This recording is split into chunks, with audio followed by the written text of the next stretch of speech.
Praise the Lord. Praise the Lord. Praise the Lord. Praise the Lord. Hallelujah. Hallelujah. Hallelujah. Hallelujah. Hallelujah. Hallelujah. இயேசுவுக்கே புகழ். இயேசுவுக்கே புகழ். இயேசுவுக்கே புகழ். இயேசுவுக்கே புகழ். மரியே வாழ்க. மரியே வாழ்க. மரியே வாழ்க. மரியே வாழ்க. Hallelujah. Hallelujah. Hallelujah. Hallelujah. கிறிஸ்துவில் அன்பார்ந்த மக்களே, எல்லாரும் நல்லா இருக்கீங்களா? நல்லா இருக்கீங்களா? நான் நல்லா இருக்கேன். கிறிஸ்துவில் அன்பார்ந்த மக்களே, ஒரு ஆள் ஒருத்தர் அன்னைக்கு சாயந்தரம் ஃபிளைட்டுக்கு போகணும். 5 மணிக்கு 5 மணிக்கு ஃபிளைட்டுக்கு போறதுக்கு ஒரு 4 மணிக்கெல்லாம் அவங்க என்ட்ரி பண்ணிடணும். 1 மணி நேரத்துக்கு முன்னாடி ஏர்போர்ட் உள்ள என்ட்ரி பண்ணிடணும், செக்இன் பண்ணிடணும். அவரு வீட்டுல இருந்து ஏர்போர்ட் போறதுக்கு ஒரு 2 மணி நேரம் ஆகும். ஸோ அப்படி பார்த்தீங்கன்னா அட்லீஸ்ட் ஒரு 2 மணிக்கெல்லாம் இங்க இருந்து ஸ்டார்ட் பண்ணணும் இவரு. ஸோ அவர் டிரைவர்கிட்ட இன்ஃபார்ம் பண்றாரு, நீங்க ஒரு 2 மணிக்கெல்லாம் வந்துருங்க, நம்ம கிளம்பலாம். சரி, ஓகே சார், நான் 2 மணிக்கு வந்துடுறேன் அப்படின்னு சொல்லிட்டு அவர் வீட்டுக்கு போயிட்டார். இவர் வெயிட் பண்ணி பாக்குறாரு. 2 மணி ஆச்சு, டிரைவர் வரல. 2:15 ஆச்சு, 2:20 ஆச்சு, டிரைவர் வரல. 2:30 மணிக்கு டிரைவர் வர்றாரு. ½ மணி நேரம் ஆல்ரெடி, அரை மணி நேரம் லேட். ஆனா இவருக்கு ஓனருக்கு பயங்கர கோபம். டிரைவரை பிடிச்சி திட்டுன்னு திட்டுறாரு. சரி, ஓகே, என்ன பண்றது, வேற வழியில, சரி வாங்க ஸ்டார்ட் பண்ணலாம். அவங்க 2:30 மணிக்கு கிளம்புறாங்க. ஒரு 1.5 மணி நேரம் டிராவல் பண்ணிட்டாங்க. இன்னொரு அரை மணி நேரம் ரீச் ஆயிட்டு இருப்பாங்க.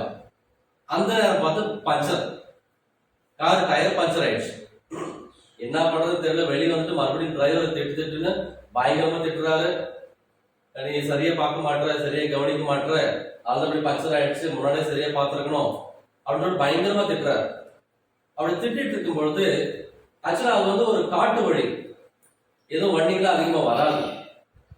கடைக்கு போனோம்னா ரொம்ப தூரம் போகணும். இந்த பஞ்சர்லாம் ஓட்டுறது ரொம்ப தூரம் போகணும். கடைக்கு எதுவும் கிடையாது. அப்படி பார்த்துட்டு திடீர்னு அந்த பக்கத்துல ஒருத்தர் பைக்ல வராரு. பைக்ல வந்த உடனே சரி பரவாயில்ல, சந்தோஷம், இவர் சொல்றாரு, பிரச்சனையை சொல்றாரு. அவர் சரி கவலைப்படாதீங்க, நான் உங்களை டிராப் பண்றேன்னு சொல்லிட்டு அவர் போயிட்டு டிராப் பண்ணாரு ஏர்போர்ட்ல. இவரும் கரெக்ட் டைமுக்கு உள்ள போயிட்டாரு, செக்இன் பண்ணிட்டாரு. அப்புறம் பிளைட்ல ஏறிட்டாரு, உட்காந்துட்டாரு. பயங்கர சந்தோஷம்.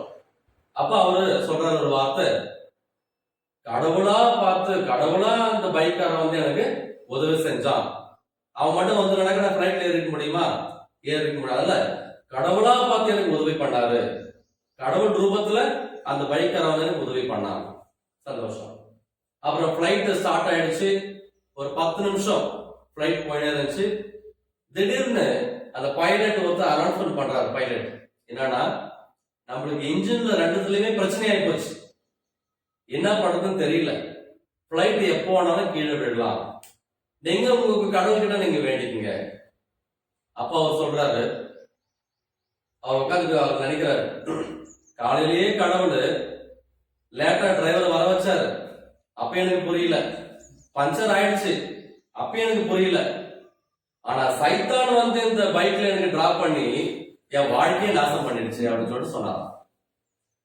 இவருக்கு நல்லது நடக்கும் பொழுது அவரு கடவுளா நினைச்ச பையன் ஆளு, இவருக்கு கெட்டது நடக்கும் போது ஆனா அந்த ஆளு எவனா மாறிட்டான், சாத்தானா மாறிட்டான். ஆக இதுல இருந்து நம்ம என்ன புரிஞ்சுக்க முடியுது, ஒருத்தர் நல்லவர் ஆவதும் ஒருத்தர் கெட்டவர் ஆவதும் நம்முடைய சந்தர்ப்ப சூழ்நிலைக்கு ஏற்ற போலதான்.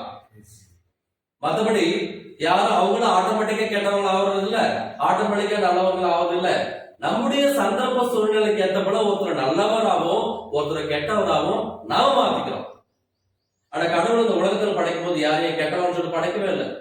குழந்தை பார்க்கும்போது எல்லா குழந்தைகளும் எவ்வளவு அழகா இருக்கு பார்க்கும் பொழுது, எல்லாம் நல்லவங்களா பிறகுறாங்க. வளர வளர நம்மளுக்கு யாராவது நல்லது பண்ணா அவங்க நல்லவங்க, அவங்க மூலியமா நம்மளுக்கு ஏதாவது கெட்டது நடந்தா அவங்க கெட்டவங்க. ஆக பிரச்சனை வந்து மற்றவர்கள் கிடையாது, நம்முடைய சந்தர்ப்ப சூழ்நிலை. நாம் நல்ல சூழ்நிலையில் இருந்தால் நம்ம எல்லாரும் நல்லவங்க நினைக்கிறோம். ஆனா கெட்ட சூழ்நிலையில் இருந்தால், ஏன்னா அந்த பைக்கரை ஏதாவது தப்பு பண்ணானா, பாவம் பார்த்து அவருக்கு ஹெல்ப் பண்ணான், அவர் கடவுளா நினைச்சுக்கலாம். பிரச்சனை வரும்போது சைத்தான் சைக்கிள் வந்துடுவாங்களே, அதுபோல சைக்கிள் பைக்ல வந்து எனக்கு வாழ்க்கையை முடிச்சுட்டு சொல்றாரு.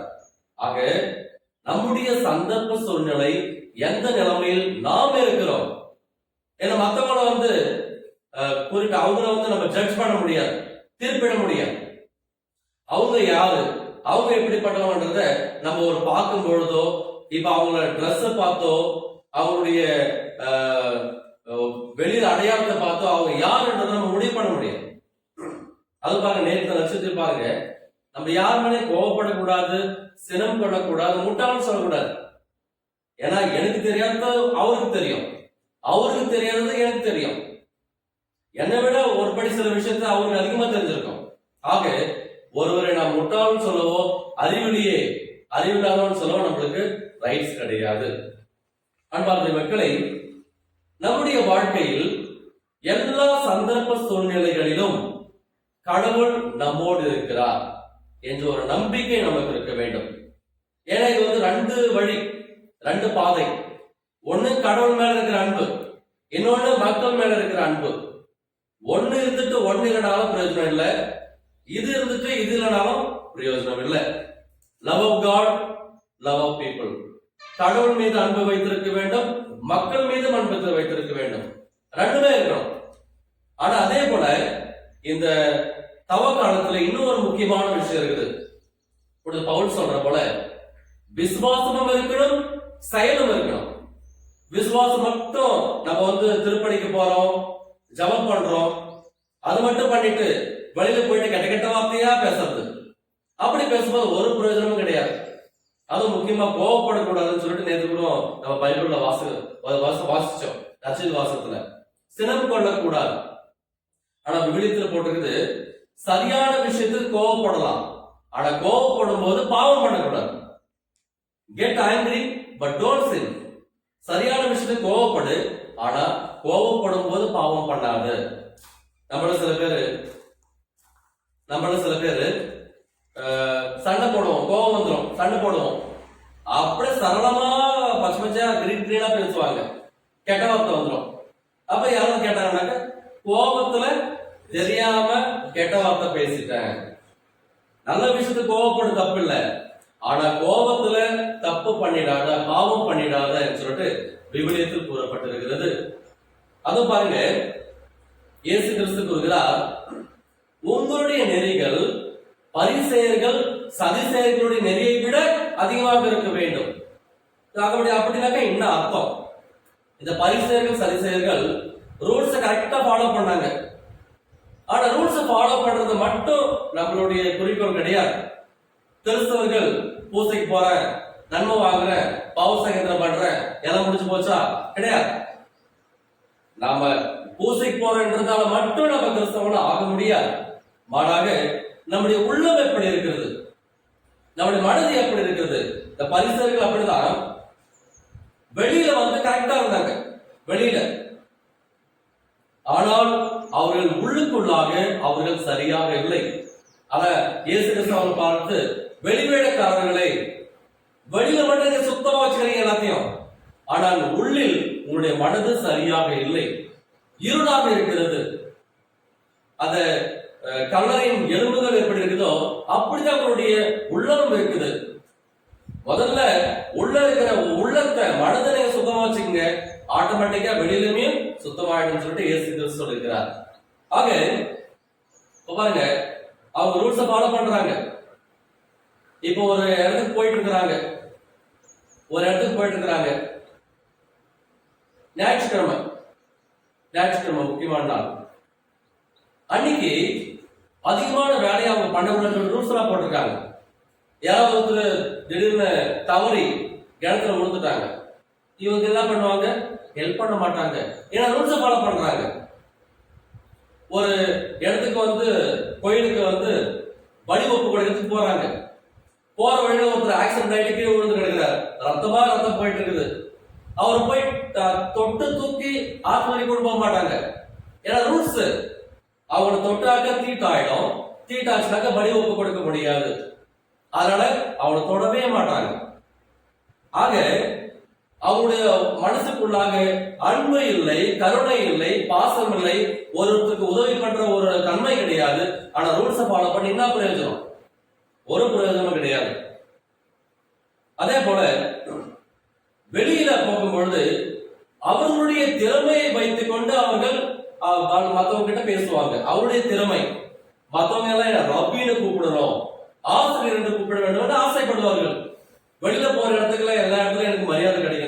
அப்படின்னு சொல்லிட்டு பரிசேயர்களும் சதுசேயர்களும் ஆசைப்படுவாங்க. ஆனா இயேசு கிறிஸ்து சொல்லியிருக்கிறாரு, நீங்க அதுக்காக ஆசைப்படாதீங்க. உங்களுக்கு ஒரே ஒரு அரசர், ஒரே ஒரு ஆசிரியர், அவர் ஒருத்தர் இருக்கிறார். ஆக நீங்கள் அனைவரும் உங்களுடைய வாழ்க்கையை நல்ல முறையில் வாழ கற்றுக்கொள்ள வேண்டும் என்று இறைவன் இயேசு கிறிஸ்து கூறுகிறார். அது எப்படிப்பட்ட வாழ்க்கையை வாழ வேண்டும்? கலாத்தியருக்கு எழுதிய திருமுகம் 1ஆம் அதிகாரம் 10வது வசனம். Don't try to please people, try to please God. அப்படின்னா நம்மளுக்கு மற்ற மக்களுக்கு பிடிச்சதை செஞ்சுதான் நம்ம வாழணும்னு அவசியம் கிடையாது. கடவுளுக்கு பிடித்ததை செய்து வாழ நாம் கற்றுக்கொள்ள வேண்டும். ஏனென்றால் கடவுளுக்கு அதிகாரம் இருக்குது. நம்மள நரகத்துல தள்ளி நரகத்துல தள்ளுறதுக்கு அதிகாரம் இருக்குது, மோட்சத்துக்கு அனுப்புறதுக்கு அதிகாரம் இருக்குது. ஆனா மக்களுக்கு, மற்ற மனிதருக்கு நம்மளை மேக்சிமம் கொலை பண்ணலாம், அதுக்கு மேல நம்மளுடைய ஆன்மாவை ஒண்ணு பண்ண முடியாது. ஆனால் கடவுளுக்கு எல்லாரையும் விட, எல்லாத்தையும் விட அதிக சக்தி இருக்கிறது என்பதை நாம் புரிந்து கொள்ள வேண்டும். அதனால்தான் கடவுளுக்கு உகந்ததை, கடவுளுக்கு பிடித்ததை இந்த உலகத்தில் நாம் வாழ கற்றுக்கொள்ள வேண்டும்.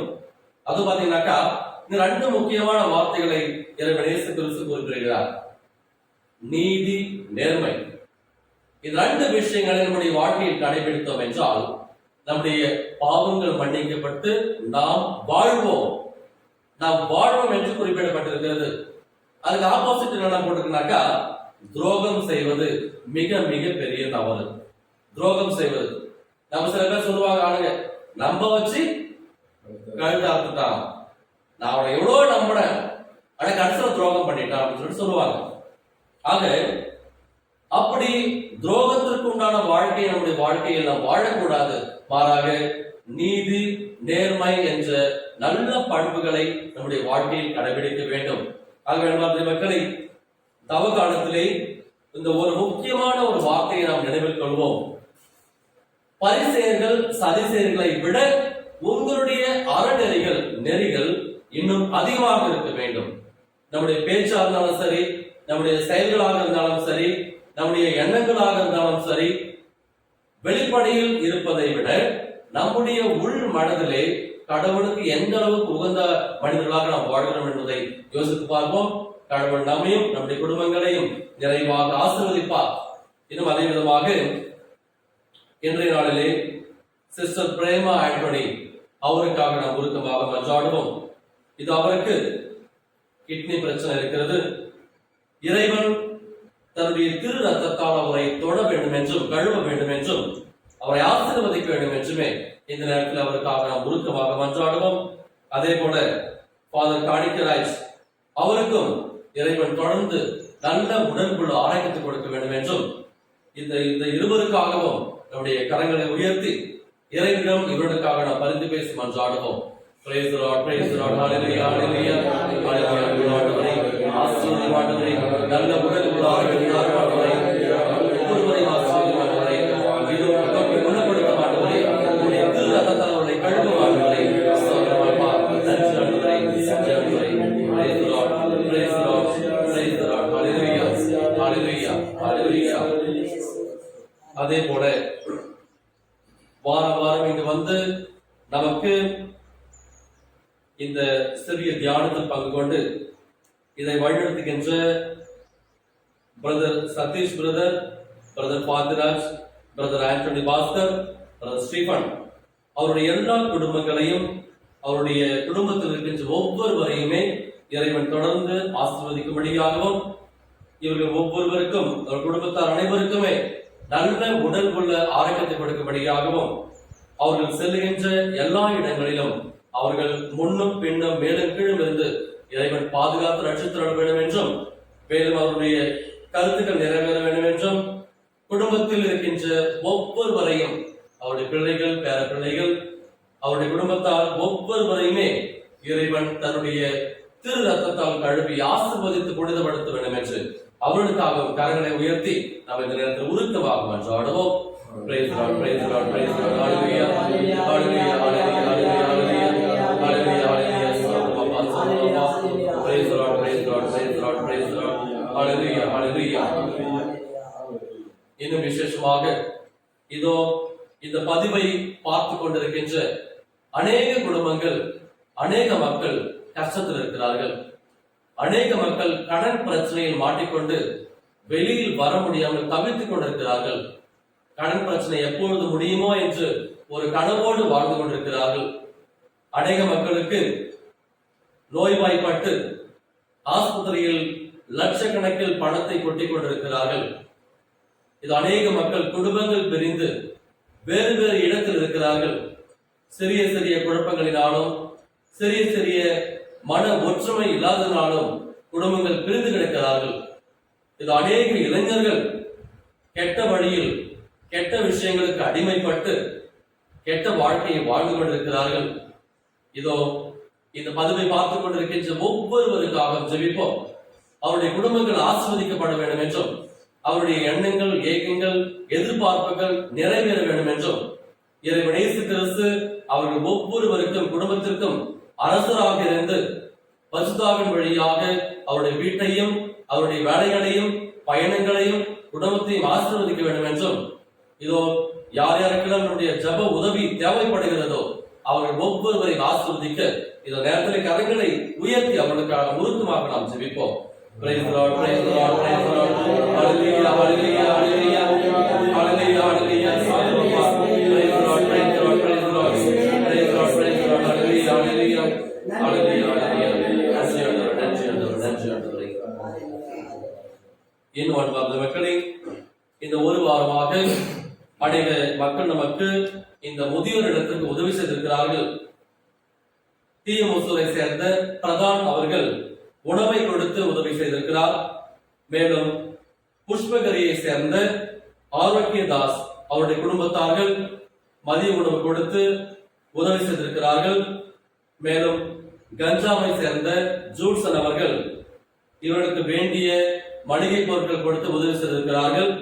அதே போல ஜல்லிப்பாளையத்தை சேர்ந்த சேஸ்ராஜ் மேலும் பீட்டர் அவர்களும் அவருடைய குடும்பத்தாரும் முதியோர் இடத்திற்காக மளிகை சாமான்கள் கொடுத்து உதவி செய்கிறார்கள். இதோ உதவி செய்த ஒவ்வொரு நல்ல உள்ளத்தையும் அவருடைய குடும்பங்களையும் இறைவன் ஆசீர்வதிக்கும்படியாக அவருடைய கருத்துக்கள் நிறைவேற வேண்டும் என்றும் இது அவர்களுக்காக கரங்களை உயர்த்தி நாம் ஜெபிப்போம்.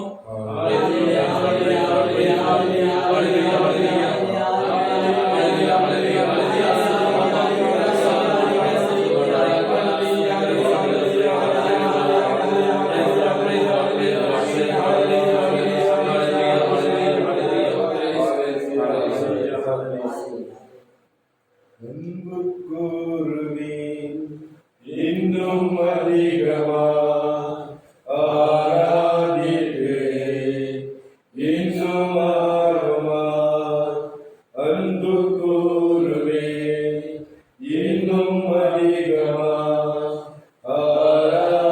ஆராதிப்பேன் இன்னும் ஆர்வமா முழு உள்ளத்தோடு ஆராதிப்பேன் முழு பலத்தோடு அன்பு கூறுவேன்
என்னை கண்டீரே நன்றி ஐயா எல்ரோயி எல்ரோயி என்னை கண்டீரே நன்றி ஐயா என்னை கண்டீரே நன்றி ஐயா என்னை கண்டீரே நன்றி ஐயா உம்மை முழு உள்ளத்தோடு ஆராதிப்பேன் முழு பெலத்தோடு அன்பு கூறுவேன் ஆராதனை ஆராதனை ஆராதனை ஆராதனை ஆராதனை ஆராதனை ஆராதனை ஆராதனை யெகோவா ரஃபா யெகோவா ரஃபா சுகம் தந்தீரே நன்றி ஐயா யெகோவா ரஃபா யெகோவா ரஃபா சுகம் தந்தீரே நன்றி ஐயா சுகம் தந்தீரே நன்றி ஐயா சுகம் தந்தீரே நன்றி ஐயா உம்மை முழு உள்ளத்தோடு ஆராதிப்பேன் முழு பெலத்தோடு அன்பு கூறுவேன் ஆராதனை ஆராதனை ஆராதனை ஆராதனை ஆராதனை ஆராதனை ஆராதனை ஆராதனை அன்பு கூறுவேன் இன்னும் அதிகமா ஆராதிப்பேன் இன்னும் ஆர்வமாய் அன்பு கூறுவேன் இன்னும் அதிகமாய் ஆராதிப்பேன் இன்னும் ஆர்வமாய் முழு உள்ளத்தோடு ஆராதிப்பேன் முழு வெள்ளத்தோடு அன்பு கூறுவேன் ஆராதனை ஆராதனை ஆராதனை